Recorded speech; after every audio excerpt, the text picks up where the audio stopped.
Good morning, everybody. It is Wednesday, hump day time. We are almost ready for Houston Cougar football. The game against the Houston Cougars, I should say it. Made it kind of sound like we were ready for Houston. Did. Yeah, no, I know. That's not what I was trying to say. We are ready for the Texas versus Houston game. And we got a busy show today. We think we got Keenan Womack from orangebloods.com coming on to talk about the UT basketball scrimmage last night. First time we've seen the Horns in hoops this season. And we've got the scouting report coming up later in the show with James Mueller. He covers the UH Cougs first at the student newspaper with Houston, and now he does some work for the Houston Chronicles. So we're gonna get our scouting report. We're gonna talk basketball, but first we're gonna talk football. But even before that, we're gonna say hi to the boys.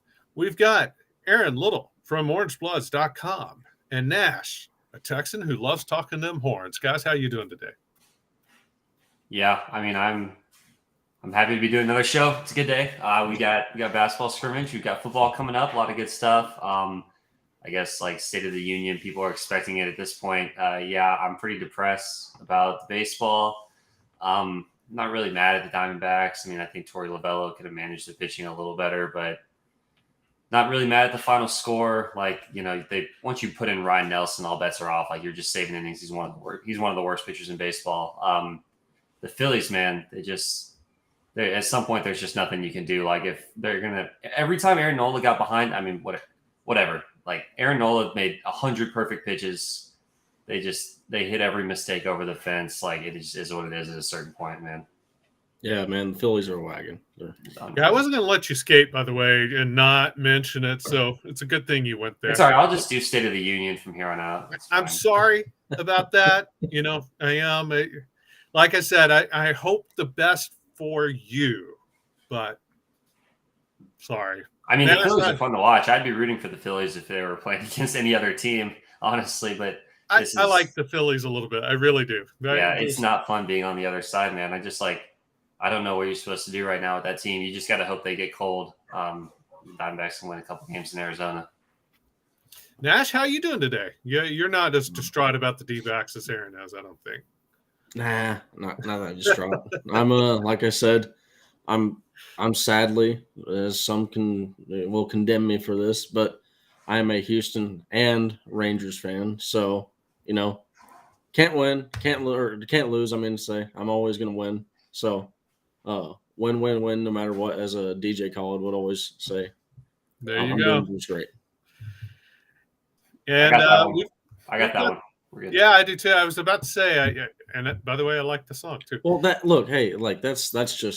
right in our range. So there you go. I'd be very disappointed if he did get that. Benny Rogers in the house first in the Specs chat line. Good morning, Benny. Love having you. Zovi got his horns up. That is the name of the show. It's Get Your Horns Up. Zovi's done it, as has Sandman checking in. Good morning, Horns, with his horns up.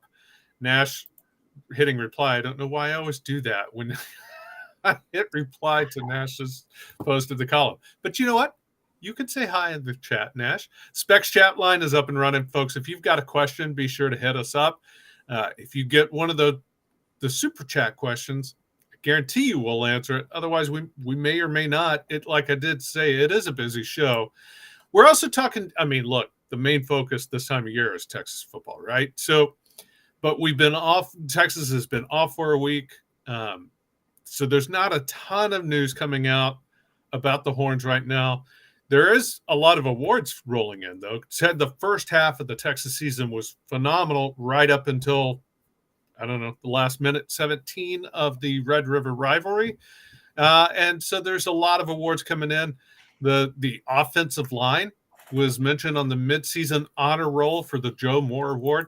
By the way, the Joe Moore Award is given to the best offensive line, and every single one of those linemen coming into the season, preseason, all talked about that was a goal for them, was to win the Joe Moore Award this year.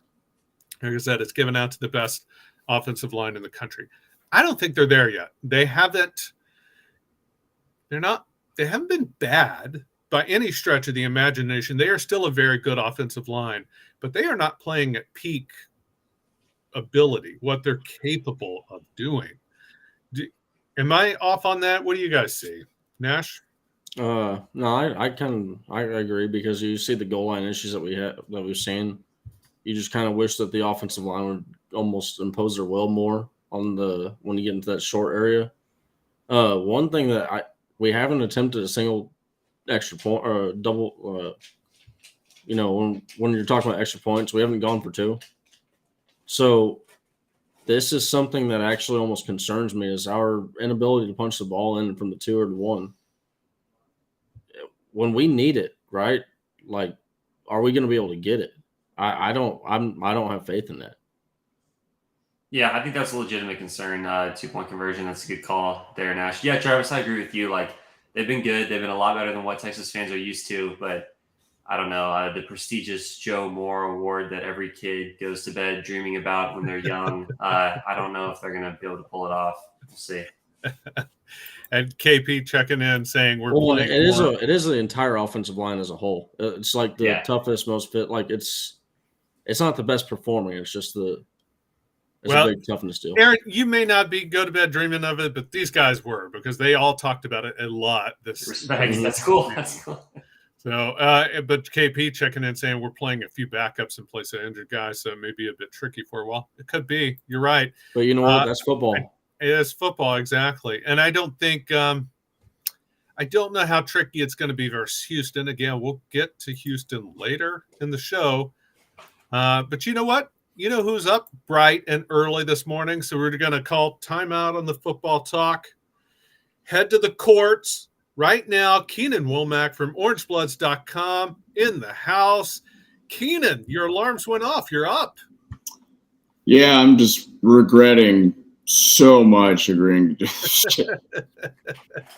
I appreciate you getting up, Keenan. I know you were excited to be watching some hoops yesterday, man. It's exciting. Oh man, it was so fantastic to be back on campus watching ball, dude. It was great, man. It's like Christmas. And shout out to Longhorn Network for the fantastic coverage of the scrimmage. I think they could have gotten so many viewers had they done that. I'm just appalled. I can go on and on about it, but yeah. It's around great baseball coverage though. You don't want to be Nash trashes Texas, right? No. This is a specific subsection. We got it for 9 more months, and then it's gone. And you're right, baseball coverage fantastic. The baseball coverage is elite. It'll be ESPN Plus. Keenan, loving your hat, by the way. Yeah. Yeah, man. 2-0. We're going to talk a little Game 3 coming up a little later in the show, actually. Sure, man. I love me some playoff baseball. So tell me, all right, Keenan, I am admittedly not much of a basketball guy, right? Like, I'm the kind of fan that starts tuning in maybe late February, as like conference races start heating up. That's about the time I'm starting to check it out. Definitely March. Love March. Absolutely love it. Spring break, my birthday, the start of the March Madness. It all happens like the same week. I'm like March 19th guy. So that's always been one of my favorite things, is I'm always off and watching the start of March Madness. Does Texas have there's a lot of roster turnover on this team. What is big picture coming into the season? What are the odds we're going to see another run in March like we saw last season? Well, college basketball now is all about the turnover every year. So much recruiting now is not even at the prep level. It's at the college level. It's getting guys who are in the portal to commit to your team. Texas has a few portal guys. Man, I was really impressed with what I saw yesterday out of Dylan Mitchell. He looked like the lottery pick that everybody was talking about. It looks like he kind of put it all together. He's got a handle. He didn't have any assists, I don't think, but he was like much better at getting the ball to other guys, distributing than he was last year. He didn't have the handles, I don't think, to like access the passes, I guess. And he's so athletic. He's so fast. He's so quick. And now that he has a bit of a handle and some confidence, I mean, he hit 2 turnaround jumpers from the baseline, like back to dude down, spun around like Dirk style. It was pretty awesome. It was really cool to see for him, and he has the best attitude. I think he's going to be a star. Yeah, no, I mean that was like the first thing I was going to ask you about Keenan. Guys, if you guys, no one was able to watch the scrimmage because it wasn't on LHN, Keenan did a great write up. Check that out on Orange Bloods. Free if you're not OB yet. But yeah, you free. want to Yeah, be that's a after good you call. want Go to that Keenan's free piece. Twitter page. And Yeah, but check if out- you're not, you really should be. You should be. Hey, Definitely. It's like the bait on the hook. You just as soon as they bite on, you You know what I'm just saying, bro. you But, gotta hook it on. Yeah, I mean, Check it Keenan out. with Dylan Mitchell, like I read your piece immediately. I saw that he hit a couple turnaround jumpers. I was excited about that. But my first thought was like, how was the handle? Because last year it was like, man, this guy is so talented. He's obviously a great defender. He's going to be an even better defender. He can rebound. He can go up and, make plays at the rim. But I was like, I was cautious to get too excited because I was like, if he's not going to shoot it that well and he's not going to dribble that well, then I'm just worried about the limitations on offense. So hearing the handle, I mean, that's an absolute game changer for the team as a whole because obviously they have ball handlers, but to have that extra playmaker, right? That can be huge for this team. Yeah, it unlocks his ability to slash a lot more. I mean, he's a great off-ball slasher, but now that he can handle the rock a little bit, I mean, that's what he did yesterday. He dribbled down into the post, back to dude down, spun around, hit a mid-range, and then the other time he just drove the lane, spun around and hit. It was really impressive. It's so great for him, man. He's, of all of the guys I've covered, one of the nicest dudes like ever. He's just such a positive person and such a good influence on the team. And it's really cool to see him unlocking this potential because he looked like a legitimate lottery pick last night. I mean, I know it's 2 8-minute halves of scrimmage basketball against guys he's been playing against all summer, but some of those plays were scalable to the NBA, man. He really unlocked something, I think. So one guy we didn't see out there, Dylan Dessou, you said they were pretty vague about what was going on. I mean, do we think it's the same thing he was dealing with at the end of last year and we just don't have the full timetable yet? It is, yeah. It's the same thing. We confirmed that yesterday, that it's the same thing from earlier this year. But we'll see when he comes back. I really don't know what the timetable is. There's just not really a specific one that I could get at the moment, unless something came out this morning. But no, I don't think there's an exact timetable right now. Because unfortunately, with our time slot, we kind of miss on those breaking news things in the morning. It'll normally come out about an hour after. Yeah, for sure. I mean, if there is breaking news this early, then we've got it, and we're probably the only ones up on YouTube. But early bird gets the worm. Exactly. Keenan, sticking with Dessou, man, the end of last year, it's hard not to think about it over and over. He just kind of took it to a next level. He's being a lot more aggressive. Obviously, he's got that push shot that's just he can make with his eyes closed. It seems like, it was a nice little 3-week stretch. He didn't do it the whole season, but 3 weeks isn't nothing. Do you think that 3-week stretch is kind of who he's going to be, or do you think that was a bit of a heater and might have to dial back the expectations just a little? I'd agree with both. I think expectations should be high. I mean, he's not going to average 20 and 10 a game, but he is capable of stuff like that. He's so skilled, right? He's so good from 10 feet, and just expanding his range just a little bit is such a big deal for offensive spacing, right? So he's not clogging the lane. He can step out, hit that little push shot, 10-footer. Makes him very valuable in pick and roll too. So, and he showed even the ability to distribute a bit out of short roll passes last year. And Max Asmus is one of the best pick and roll passers in the game. So that's what people forget to talk about is how good of a passer Asmus is. So, yeah.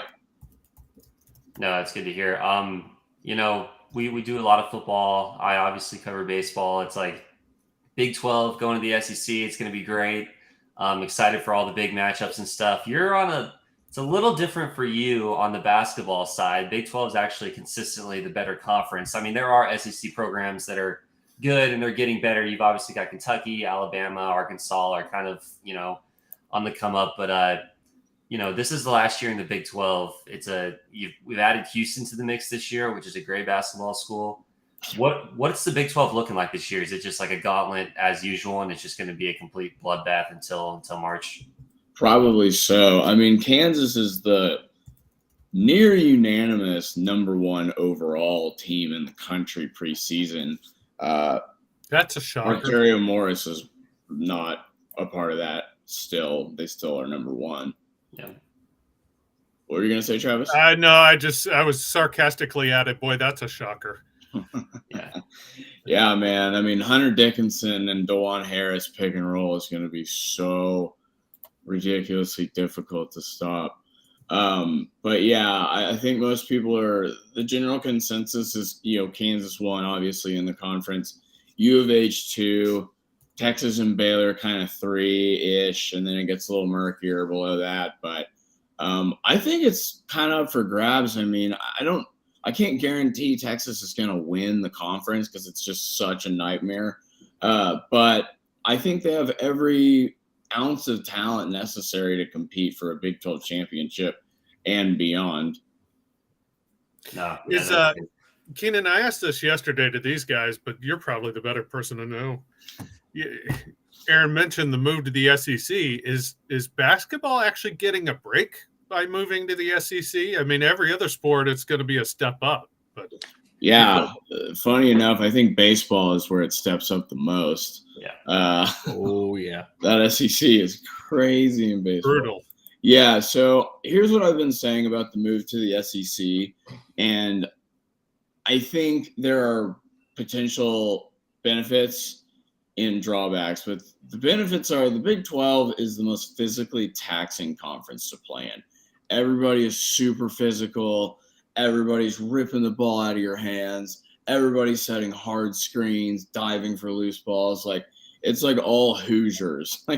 It's so funny, but I mean, we'll see, man. Oh, sorry, I got a message. I want to talk about Weaver and his potential impact on the team. Should I get to that? I can do that real quick. Yeah, go for it. Yeah, sure. So Kendall Weaver yesterday, here's what I noted about him. He is super quick, and very athletic. He can jump out the gym, dude. And he hit 40% from 3 last year, albeit on limited clips. But talking to another friend of mine last night at the game, who's another writer for another site, we were sort of talking about, what we thought about Weaver and his recruitment. And we both kind of came to the consensus that had Weaver been not recruited during the COVID year, he probably would have been much more highly sought after because he played for UT Arlington last year. So, so potential impact for the team. The only issue with Weaver is there's a lot of guards, and Weaver is very talented, but he's very raw, right? He had a couple turnovers last night. He got rejected at the rim. He missed a couple shots. But what I loved is that despite all that stuff, he was still going really hard. He was still jumping after loose balls, rebounds, he was showing high motor, playing defense. That's how you get minutes in college early on. So I do like that aspect of it. I think Kendall has a chance to be a really good player. Even if he doesn't play a ton this year, by the time he's playing his next season, he's going to be a real force, I think. Hey, so this is, I don't know, this could be showing my basketball ignorance, but look, Rodney Terry obviously took over for Beard during the season last year, right? But now he's had a full off season. Is this team going to look different schematically than what we saw last year, or was he able to work in what changes he wanted to make last season throughout the year? Well, I mean, they have a different staff now. So RT is obviously the head coach, but Frank Haith is the kind of the offensive specialist, and McClain is the defensive specialist. So it's not exactly the same because these are different guys with different philosophies, but I think generally, yes, it will be similar to what they ran last year, and I'm looking forward to it just because I was so impressed with how they were able to balance offense and defense last year. That was the problem 2 years ago with he who must not be named, is they played some of the worst offensive basketball I've ever been subjected to in my entire life, because I watched every minute of it. Every minute of it. It was bad, dude. It was boring.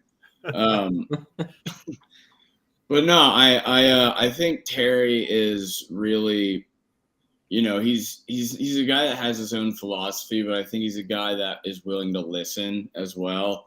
That's a huge deal, I think. I think that a lot of college coaches, regardless of sport, fall prey to arrogance and hubris and not listening to their assistants. So, I think RT is not a guy who's gonna do that to his self. Yeah, well, he's had plenty. He would know, right? Like, he's not one of these guys that came up and was head coach all the way. I mean, he's really worked his way, so I'm sure he does appreciate his guys. And of course, Texas fans will remember Frank Haight. This is his second stop in Austin. Am I correct? He's Former a great head guy. coach I in talked to him Miami. the other day. Great guy. Yeah. Yeah, So- from somebody that like me that knows nothing about basketball outside of playing pickup with friends, it felt like defensively we at least stayed to where we were at with under Chris Beard, and then we actually improved offensively under Rodney Terry. It felt like he's done a very good job coaching. Yeah, well, I mean, the one thing I would say about the transition from year one of Beard to year two is they didn't really have a point guard in Chris Beard's first year. Like, Marcus Carr was forced to play the point. He's much better off ball, I think. So I get what you're saying, but like schematically, like, we'll see, man, because this roster is very talented as well. They have Asmus, who he wasn't great yesterday, but like, he has potential to be better than anybody on the team last season. I mean, this guy has not averaged fewer than 21.9 points in a season. I know he's playing at a smaller school, and I know he was like the man. He was getting double and triple teamed, but doesn't that also kind of speak to how good he is? He's also a great pick and roll passer. So very excited to see what Asmus can do. But yeah, man, I think this seems to be really fun, dude. That's good to hear about them being fun, because I'm right there with you on the team 2 years ago. They were just so focused on the half court defense, in my opinion. And the half court defense was great. It was locked down. It was fundamentally sound, but it was like they were putting 90% of their effort on the defensive side of the court, and they could not get out in transition at all. They didn't really have the ball handlers like you talked about, and they were kind of gassed. That changed last year. That's what I thought last year. That was my favorite part about the team, was they were able to balance the half-court defense and still get out in transition and run. Do you think we're still going to be able to see more of that this year? I mean, I know Marcus Carr is gone, but they do have Asmus. They still do have Tyrese Hunter. And I think Hunter is really good at pushing the ball, in my opinion. Do we think we're still going to be able to see this team? Yeah, they're going to still want to focus on half-court defense, but get out and run and get some free buckets, because that team 2 years ago, it was like, all right, go score in the half-court offense without a real point guard and without a lot of shooters, and it was bad. Well, it was also score in the half-court offense because we're not athletic enough to score in the transition offense. That's pretty much what it was 2 years ago.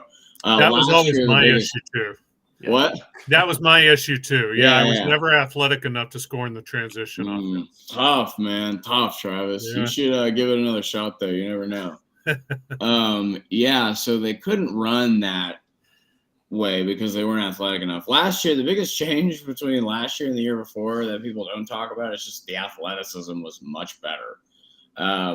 This year, they're similarly athletic. They have, Asmus isn't a freak athlete, but I mean, Tyrese Hunter's great. Dylan Mitchell, freak athlete, dude. I mean, he led the game, both teams for scoring. He was the leading scorer of the game, and I mean, he did it in so many ways, and he can get up, especially for a guy that's 6'8", 6'9". He can get up, dude. It was really impressive. I know I've already talked about him twice, but it warrants talking about because people were confused as to his rivals. Why is he not? It's like sometimes it just takes more than 15 games to figure it out for a guy. Doesn't mean he's a bad player. I mean, he could be a fantastic player after this season if he goes to the NBA. I just think that that's very much like hatery to talk like that about a guy, especially a guy who plays for a school you supposedly cheer for, Yeah, I had a buddy that was at the game, and he said that Dylan just dominated the entire time. Yeah, he did. He looked awesome. It was so cool. That is cool stuff, man. I mean, Yeah. it's scary, man. I mean, because you have the high profile recruit, and everyone wants to see him come in right off the bat. And it's like everyone. It's the one and done era. A lot of guys are just skipping college basketball altogether now. So there's so much pressure on these like high profile instant recruits, but they're not all the same, right? I mean, sometimes it will take a year, and that's still okay. Like there's still room for development in college basketball, even though there is a lot of one and done these days. Yeah, Dylan will be. I think he said he'd be 20 by the NBA draft next year. He'd be 20 years old. Yeah. So it's not like he's 27 or 30 like me. He's a young guy, and he has just crazy potential. And, he's very Bijan Robinson-like in that he's just so genuine, and he's just beloved by the fan base. Super positive guy. Really excited to see what he can do this year. I mean, if he can become a real threat slashing with the ball, watch out, man. That's a scary offense. When you have A. Smith, the pick and roll guy, you have Hunter who can attack the rim, you have Mitchell who can slash on or off ball. It's exciting, man. I'm really stoked to see them play against some real competition. Yep, Keenan, this is the last thing I got. I don't know if the other guys have anything else, but any kind of under the radar guys that you think that you saw some stuff from last night that you think might pop? I mean, some guys off the bench, obviously. Serge Jabari Rice, best six man, literally of all time. Gonna miss that guy, but any sleepers that you saw that you think the fans should be aware of? Yeah, I got 3 for you real quick. So I got Alexander Mekwe. He's a sophomore. He's a 3-star from McKinney. Shout out to Wes Watson, the head coach of McKinney. Very nice guy.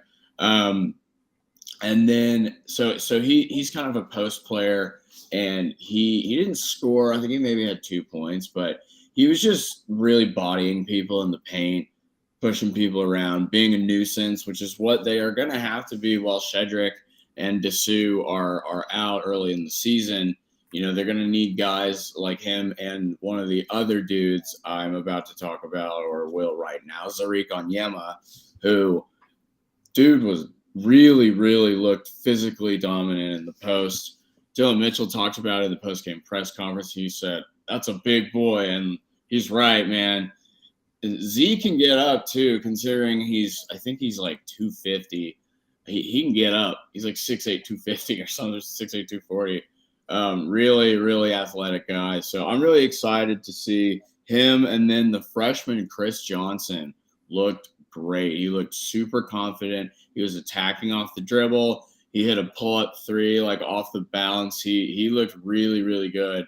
And that's exciting too, because he was a last-second addition to the team. And it looks like he's really excited to be on this team, even if it was a last-second commitment and a flip. He seems very dialed in. And that's the one thing I'll say about the team overall. They seem very dialed in and like having fun, but they're ready to build on last year. Keenan, for a guy who needed 8 alarms and maybe a pot of coffee, I don't know, you brought the heat this morning. Thank you for getting up and joining us. I appreciate y'all, man. Anytime, maybe not every time, but anytime. We'll hit you up again during the season. Appreciate it, Keenan. Sounds good, guys. Talk to you soon. Right. Thank you so much. And I mean, the basketball season is incredible. The Horns should have a good year. We'll see. I know about this much. I'll feel more confident once I start watching games, which now that we're doing the show, I think I'm going to have to do more. I'm about to say, Travis, you're going to be watching games now. Like, we're going to be on you. I think I'm going to have to step up my basketball watching this year. I forgot to mention, but it feels like Brock Cunningham is back for his 10th season. Dude, he is. Texas Longhorns. Yeah, he will never leave. And I've got a hot take about Brock, but we'll get to that during the year. Yep. For now, by the way, the Specs chat line has been blowing up again. A lot of great questions. Too broke? No, I'm not upset at all this morning. Just I was just sitting that one out for the most part, throwing in some sarcastic remarks every now and then, which don't work well in this format. And I know that, and I still did it, and they fell flat. So, you live and you learn. But if you're on the Specs chat line and you need a drink, or if you're getting ready for the Texas versus Houston game this week, and who is it? stadium sold out. I think there's going to be a lot of burnt orange in the stands, a lot of Texas fans tailgating. Make sure you hit up Specs. They've got Houston locations. Of course they do. It's a Texas born and bred company. They're all over the state. Hit up Specs if you're on your way to the game, or if you're just staying home, check it out. You can even do it. You don't even have to go to the store. The Specs app and Specs Online, they deliver. Specs is bringing it just like Keenan just brought it. No matter what you're needing, Specs same-day delivery can save the day with our Specs app or online shopping. From world-class wines to hard-to-find spirits and craft beers to gourmet foods, delicious snacks, and spectacular sweets. It's Specs. Cheers to savings. It's that time, the scouting report. We are looking ahead to Saturday's game, 3 o'clock on Fox, Texas versus Houston. I mentioned sold out TD ECU Stadium. We're joined now by James Mueller, a Houston Cougs alum, wrote for the Houston newspaper, the student paper. Now he's doing writing for the Houston Chronicle, among others, covering the Cougs all the time. He's got his thumb on the pulse of the Cougs. James, how you doing this morning? Good morning. I'm doing well. Thanks for having me. How about y'all? We're excited to have you on. We're excited to talk football. Yeah, we're doing good. I'm always appreciative when the guests get up early for us this morning. So James, we really appreciate it. Decided to talk some football. Of course. Absolutely. So this has been a bit of an up and down season. Would it be fair to say for Houston? I mean, you had the comeback that didn't have enough steam against Rice. Then you're coming off now a comeback that had all the steam in the world against West Virginia. That was just a bonkers game. What do you think the mood of the team is coming out of that game and now going into Texas, which has been circled on every Cougs calendar for the last year at least? Yeah, I mean, I think there's a lot of momentum and just, positive energy inside the program right now, because that win over West Virginia last Thursday night was such a big one for this program. They had lost 8 straight against Big 12 opponents, just had not had any type of success, and it looked like it was going to, end in another loss until, that miraculous Hail Mary. So I think there's definitely a lot of excitement, and it just reignited some belief, especially in the fan base, because Dana Holgerson's been under a lot of fire, just with the Cougars being mediocre for the most part of his tenure at UH. So I think there's more excitement and some belief. Obviously, Texas is a tough challenge, but that West Virginia win was key because the season was really close to just completely spiraling out of control if that one does not end the way it did for Houston. I also think it was pretty big that game was like earlier in the week, because in my mind, it was almost like too emotional of a win to be able to bounce back from. Like, it'd be hard to refocus after a Hail Mary win, like against the coach's former team. But since that game was earlier in the week, I would assume they have more chance to kind of recover from the win and then just build off the momentum and not have it be as much of a hangover effect. Obviously, James, the defense has been struggling this year. Houston's going to have to put up a lot of points to be able to hang in this game. What have you seen from Donovan Smith this year? He's got 33 yards per game on the ground. He's been solid through the air. That Houston's been able to move the ball on offense, but what have you seen from him? And is there anything you can take away to think he might be able to have success against the best defense that he's faced so far this year in Texas? Yeah, he's improved each week. There was a lot of questions coming in, just especially about the turnovers, which had been somewhat of an issue for him while he was at Texas Tech.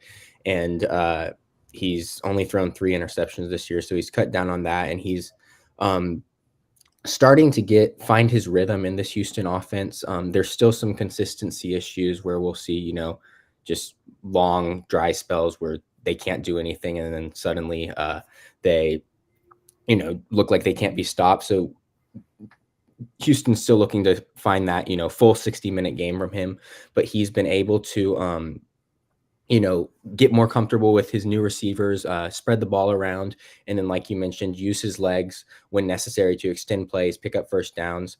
And coming from Texas Tech, he led the Red Raiders last year to a victory over the Longhorns, threw for 300 plus yards, a couple of touchdowns. So he has that experience, which I think will help. Of course, Texas is in a much different spot than they were last year at this time when they faced Texas Tech. And like you said, this defense is better than anything Houston's seen so far, and they're, they have so many strong. So it will be interesting to see. But I think that experience that Smith has, playing in big games, and then just some of the weapons around him that have really emerged as the season's progressed will be key for Houston if they are going to make this a competitive game. Yeah, you mentioned the Tech game. Of course, he was 37 of 55 for 331 yards, 2 touchdowns, and 42 yards on the ground for another score. And Texas fans will probably remember nearly every one of those 42 yards was on 4th down. Tech went for it on 4th, like 12 times, 18 times, something crazy like that. But he seems to be hitting his stride pretty well this year. He like you mentioned, he's cut back the turnovers, and the weapons are emerging. Samuel Brown looks like he's probably one of the leading receivers. Is that right? Who are his biggest threats? Who does Texas need to pay attention to? Yeah, so from the receiving core, Samuel Brown's had a real nice season. He's sort of, I don't want to say it was a surprise, but most people expected Matthew Golden, their super talented sophomore, to sort of be the guy to step in for Tank Dell, who's now with the Texans. And Golden's had a fine year, but he hasn't sort of, just taken that massive leap that a lot of people expected. But so Sam Brown's a target. Joseph Manjack transferred in from USC a couple of years ago. He's got great hands, and he's just sort of, that reliable safety blanket. He can beat you deep occasionally, but he's, a guy that Smith will turn to when he needs a key play, a key catch. He was the one who actually got his fingertips on that Hail Mary ball that allowed it to go into the hands of Boogie Johnson, who is another receiver who's emerged over the past couple of weeks of this season. He had 2 touchdowns last week, and he's sort of taken a bigger role in the offense. And then Parker Jenkins, a freshman running back, he's sort of emerged as the number 1 guy in the backfield. Houston had, 3 or 4 guys competing for that, but he's put together the most solid and consistent performances back there. He runs hard. It's tough to bring down, makes people miss. So those are some of the guys that Texas, you got to look for in this Houston offense and slow them down as much as you can. Yeah, I was going to say one guy that actually has my worry on the not worry, but he has my intrigue on the defense is Isaiah Hamilton, a cornerback for y'all. He's been playing pretty well, in my opinion. He's got 3 interceptions on the year. He's one of y'all's better coverage grades on the PFF. What are your thoughts on his season so far? I know he came in from Texas Southern. Yeah, he's had a nice year. There's a lot of questions with just the UH defense with turnover, or just roster turnover each year and just replacing guys. But he's been a very solid contributor in that secondary. It was interesting, like you mentioned, coming over from Texas Southern to see how he would transition to, that higher level, in the Big 12. But he's done a solid job. Overall, the secondary still, has some issues, but they've been able to force turnovers. And he's played a part in that, which has kept Houston in a lot of these games. Speaking of defense, though, that's an area that this team has struggled with. They're giving up almost 500 yards per game. They're giving up nearly 32 points per game. What is Holgorsen going to do to be able to try and slow down a Texas offense that is borderline elite, if not already elite? Yeah, that's a good question. Like you've mentioned, there's Houston plays good in spurts on defense, but overall they've been problematic. They miss a lot of tackles. They're among the nation's leader in that. Give up big plays. I think the key is, they got to find a way to slow down Jonathan Brooks, because they got to find a way to make, Quinn Ewers get into obvious passing downs and, hope, even though that's hard enough with the weapons Texas has at receiver with Worthy, Mitchell, Sanders, all those guys. But slowing down Jonathan Brooks is going to be key, which I don't frankly think Houston will be able to do just because of how good he's been. And just you gotta play him perfect, man. Yeah.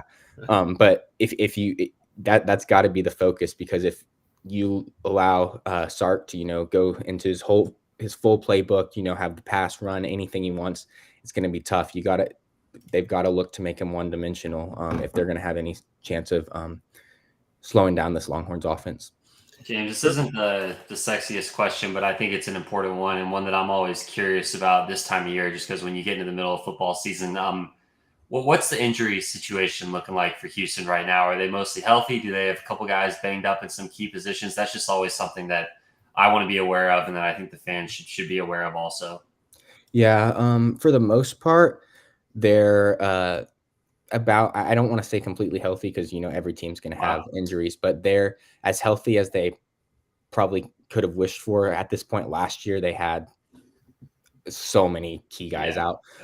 Matthew Golden, a receiver I mentioned earlier, he didn't play the majority of the second half against West Virginia with a groin injury, but from all that coaches have said this week, and it looks like he's trending to be out there. Who knows if he'll be out there as much as he typically is, but for the most part, yeah, Houston is in as good a shape as they could be at this midway point through the season. You talked about wanting to slow down Brooks, and that's probably going to be their key focus. Speaking of injuries, Texas is dealing with injuries along the interior offensive line, especially at center. Not quite sure who's going to start there. Jake Majors was injured in the Red River rivalry, is back practicing, but we don't know if he's going to be ready to go. What does Houston's defensive line look like? Is that an area they would be able to exploit and take advantage of, or is that a team strength, or is it? I mean, there's still a gap, with them going into the Big 12. Just the on paper roster sort of talent gap is noticeable up front on both sides of the ball. They have some players. A player I would call out is Chidozie Nwankwo, number 10 on the D line. He's been sort of a consistent force up there, and he's sort of the most I would call Power 5 fit player on the D line. He's a veteran. He sheds blocks and just finds ways to make plays, even if he isn't ending up with the tackle on the stat sheet. He finds ways to force quarterbacks, running backs to some of his teammates. So he's the one I would look out for on the defensive line.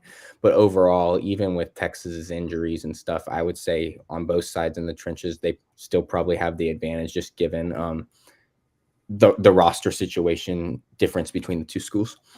Yeah. So tell me, like I said, this is a game clearly Houston has had marked. I mean, Holgorsen talked about it in his press conference Monday about the excitement. Even he mentioned going to the volleyball game against Texas, and the gym was packed and excited and pumped, and there was a lot of energy. And he's expecting that same kind of thing at TD-ECU Stadium on Saturday. Is the mood on campus like through the roof? What's the feeling like around Houston? There's definitely excitement. I mean, Cougar fans want Texas in every sport. Like you mentioned, volleyball, they hadn't had over 2,000 people at a game. Both UT games against UT, they sold out 7,000 something people. Last year, in the NCAA men's basketball tournament, Cougar fans were like, we want Texas in the Elite Eight. Obviously, that didn't happen with them falling to Miami before they could meet up with the Longhorns. And then football, which is king here in Texas, they've been begging for it for a long, long time since, the Southwest Conference disbanded, and they really haven't played them in, I think, 21, 22 years now. And so there's excitement, but also, they don't want to get embarrassed because, they've been asking for Texas for a long time. And so they want to see this competitive. So there's like cautious excitement, I would say. But overall, this is the most pumped the fan base probably has been for a game since 2016 when Lamar Jackson and the third-ranked Louisville Cardinals came onto campus. And if I'm correct, I think this will be the first sellout since that game as well. So yeah, it is. Yeah. And you kind of alluded when you say things like they don't want to be embarrassed, and you mentioned earlier that Cougar fans aren't exactly thrilled with Holgorsen. How hot is that seat? Is he going to survive this year? Is, what do you, if you're reading the tea leaves and you're putting on your prognosticator hat and looking into the future, what do you see for Holgerson? Yeah, that's tough. Obviously, a win over Texas would change the narrative completely. Everyone he's talked about the athletic. That would get him a 20-year guaranteed contract. Yeah, they're like you can win one game if you win the right game, then you're good. But overall, yeah, it's tough. They extended him after a strong 2021 season where they went 12-2, and so just the buyout money is not favorable, I guess, in UH. It's not ridiculous, but it's not something that UH just can easily shell out. So that's the big issue there. But I do think if things continue to trend in this direction, that I would not be surprised if there's a new coach come next season or the season after that. I know going into the this year, Chris Pesman, the UH athletic director, said, the goal is to get to a bowl game in their first year in the Big 12. But even that's sort of an uphill battle for Houston right now. So we'll see. But like you mentioned, yeah, the fan base has sort of grown pretty upset and been heavily critical of Dana and what he's done at UH. The win over West Virginia obviously helped to, just show that there's at least something there. But I do think it would not be surprising if there's a new coach at UH come next season or the season after that. Yeah. James, last thing I got for you, I don't get the sense that you're picking Houston to win this game outright. Correct me if I'm wrong, but last I saw the spread was 23.5. Do you think Houston at least has enough on offense to stay within that number and, push the Texas starters into the fourth quarter? Or do you kind of lean, do you think this thing might get even uglier than that? No, yeah, that's what I've been talking with all my buddies and people who've asked me about this game is I don't think Houston has any shot at winning this, but I do think they have a shot at covering just with the way the offense has been trending. Like y'all mentioned at the top, if they are, it's going to be, in a high scoring shootout type of game. The offense is going to have to put up points because the defense is not going to be able to hold down that Longhorns offense for 60 minutes. So, if the offense goes up and puts 25 to 30 points on there, I think they cover. But that's a challenge in and of itself, just with how good the Texas defense is and how many, Houston hasn't faced a defense like this. So I think there's a chance they cover. I'd probably lean, if I had to say right now, that still Texas wins by 23.5 plus. But yeah. Yeah, James, so I know this is quite a ways out, and maybe we can have you back on talking in the future on this. But the Houston baseball team, they're 2024. Well, they haven't announced the schedule yet, but with the addition of these new teams coming into the Big 12, what are your thoughts on the upcoming baseball season, if you have any? Yeah, it's interesting. Todd Whitting, who's the Houston head coach, he's been sort of in a similar situation under Holgerson, where, the fan base sort of has been calling for them to change directions with him. They've benefited the past few years from playing in a relatively weak American Athletic Conference. And so they were able to make runs in the conference tournament, which they needed to win if they were going to have any chance of getting into a regional, and they did not. So it will be interesting to see. I think they will be in the bottom tier of the Big 12, just given the track record and just the caliber of athletes they have compared to, a bunch of these other schools where the Big 12, is always having at least one school, possibly more, in Omaha each year. So I think it will be a struggle, and I wouldn't be surprised at the end of the year as well if the baseball program at Houston decides to go in a different direction as well. James, thank you so much. Where can fans follow you? If people want to get the latest on the Houston Cougs, where do they need to go to check out your work? Yeah, so my work right now is at cron.com, and then you can follow me on Twitter or X at JDM2186. Awesome. Well, we can't thank you enough for getting up and teaching us a little something about the Houston Cougs ahead of the big game Saturday. Appreciate it. Have a good one. Thank Thanks, you so James. much. You You too. too.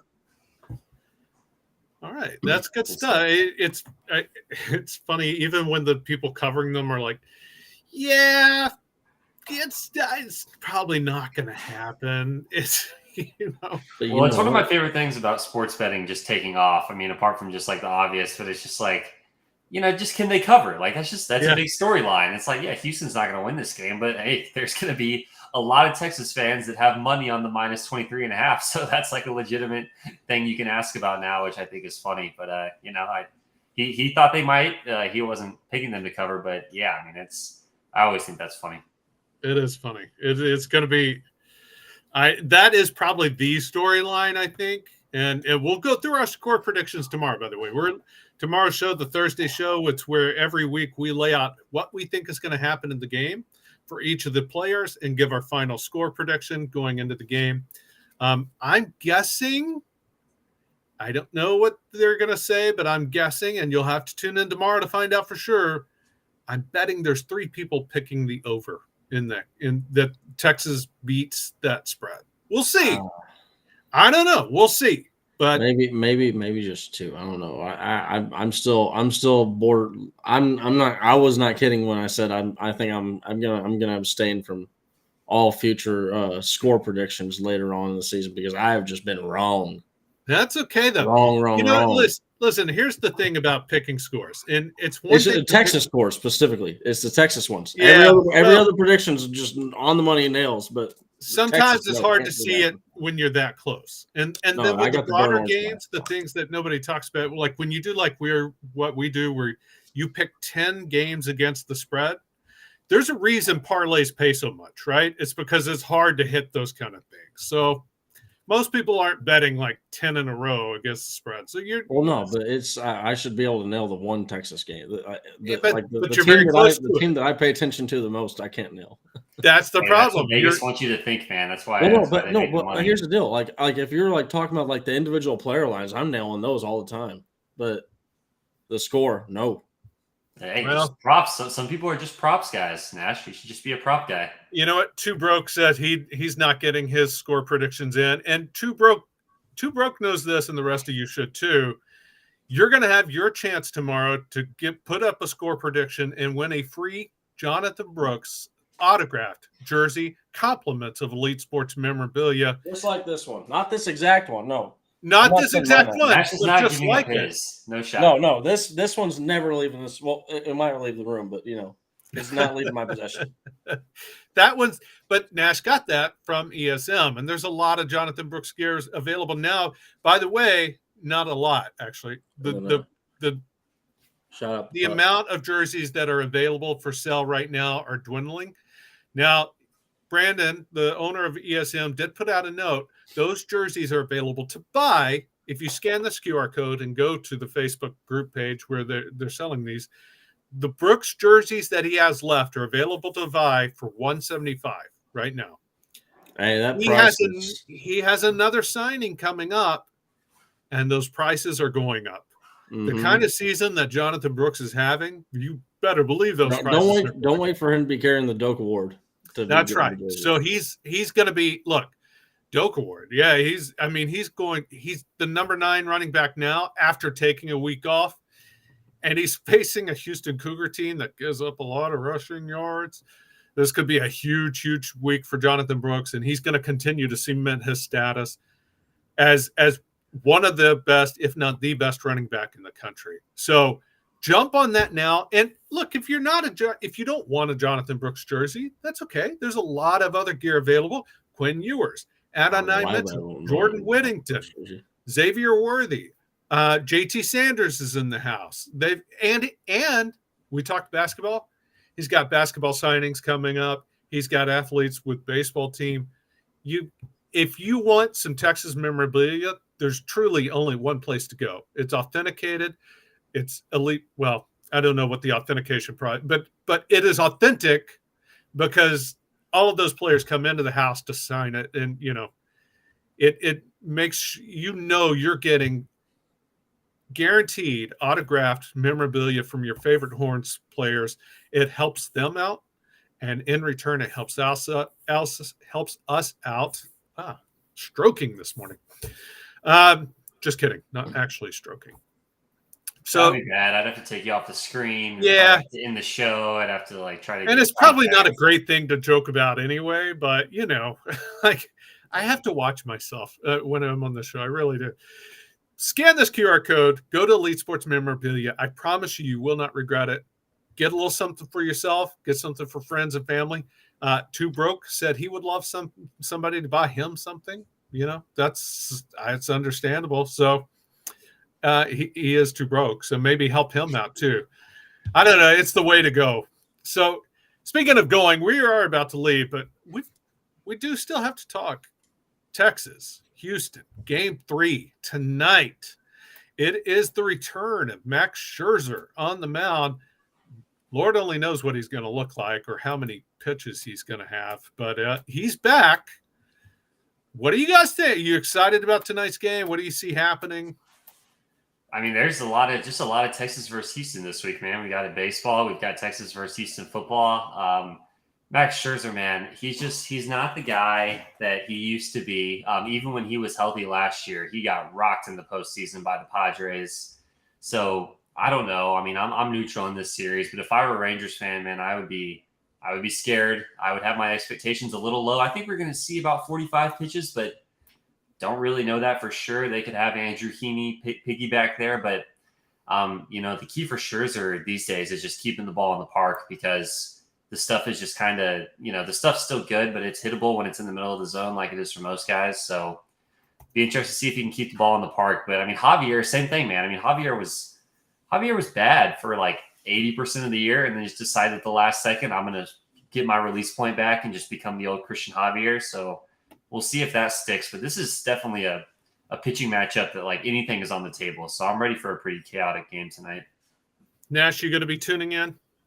I am, and I mean, look, hey, anybody that y'all want y'all's baseball and Major League Baseball takes, go to that man right there. I am a complete casual when it comes to this, so you know, I mean, like right before I was talking about Max Scherzer like he's the old dog that he was. No, but as far as Texas baseball, when we get into the real Texas baseball, yes, I will. Ooh, yeah.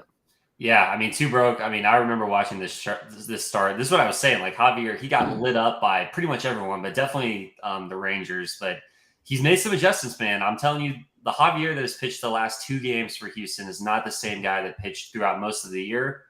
I don't know why. He just took most of the year off as someone that had him on some fantasy teams. He was saving himself. He might have been. It might have been innings from the postseason a year ago. He was a little tired, but. Yeah, I mean, this is going to be a super interesting game. We don't have to talk about it. We can talk about the national side. I will say this. I will say you said this in one of the chat lines. Yep. Relying on Leclerc is like you can't just expect a pitcher to go out there and just be money time and time again. I mean, the Rangers pitching staff has been unbelievable. Like they've just been performing so much better than you would expect. You know, and at some point it's like these guys are just hot. This is just who they are. And at another point it's like, when is this going to come crashing down? You're just waiting for the dam to break. I mentioned to you guys, look, I'm 49. I've been a Rangers fan since 4 or 5 years of age. You know, I mean, like I grew up with them. You talk about PTSD with Texas Longhorn fans. I definitely have PTSD when it comes to the Rangers. It's like I've seen them.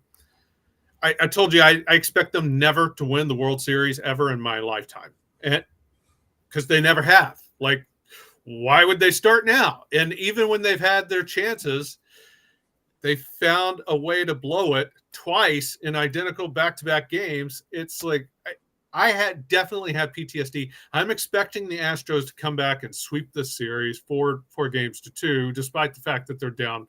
I'm not saying that's my prediction. I'm just saying that's the fan expectation in me.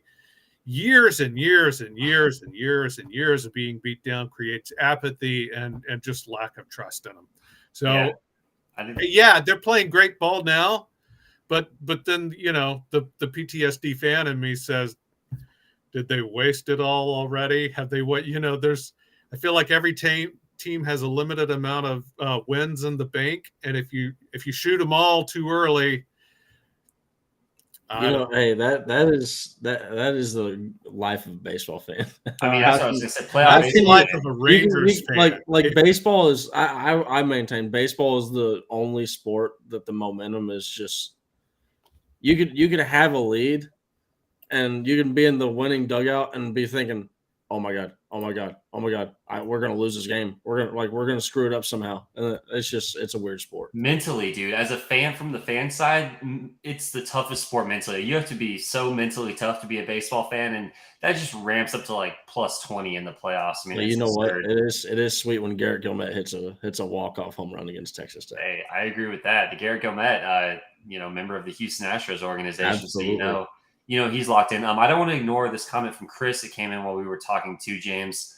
Chances of flipping DeAndre Carter. It is flip season. Most of Jason Sukumo's reporting there has been he publicly saying he still likes Auburn. The mom likes Auburn quite a bit.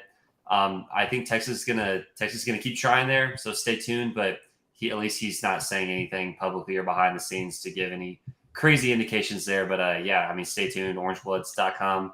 Jason Sukumo, man, he's got all the updates. And we talked about it.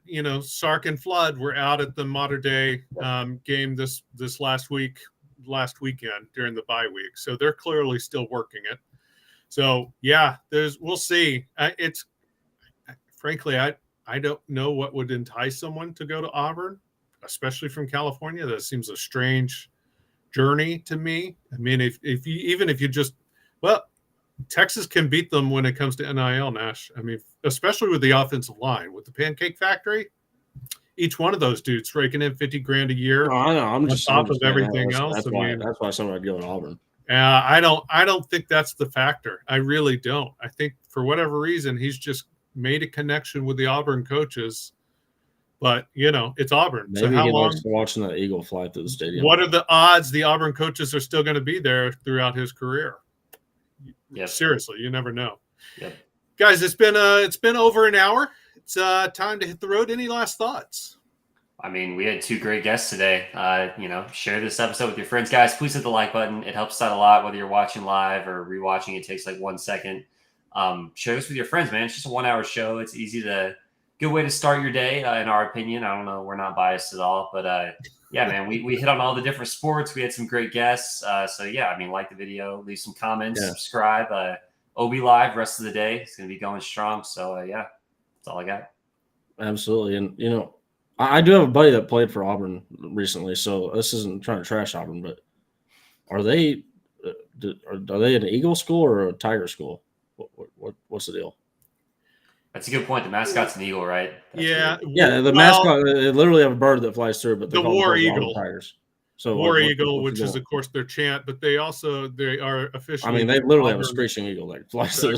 So why can't they just be the Auburn War Eagles? Like there's so many tigers. What's wrong with an eagle, huh?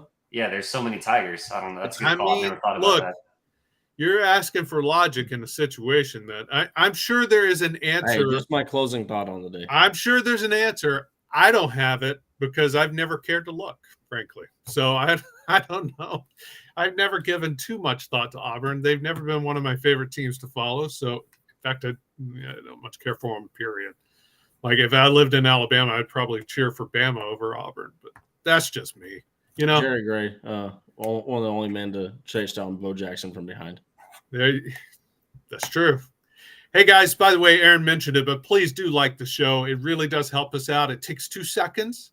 And if you don't want to miss more great Texas content, because we just gave you great Texas content, just saying.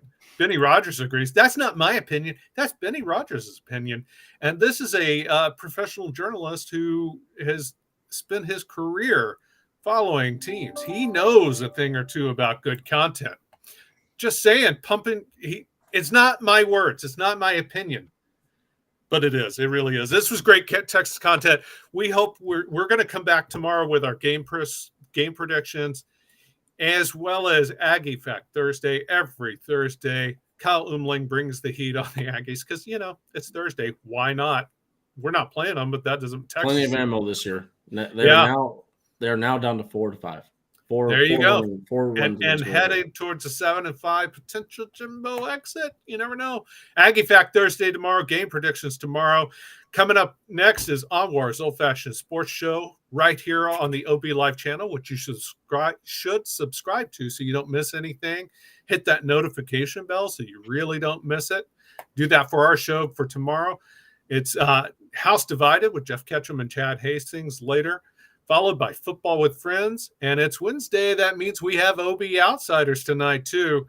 I think they do have a guest lined up, and I've already forgotten who it was. But I feel like it's – I think it was baseball. I think it was baseball related. But they've always had great guests. They do. They always have great guests. It's a fantastic show, and it's a lot of fun.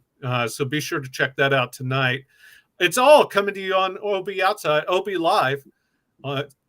So tune in tomorrow for another episode of Get Your Horns Up. And in the meantime, we hope you have a fantastic Wednesday. Have a great day.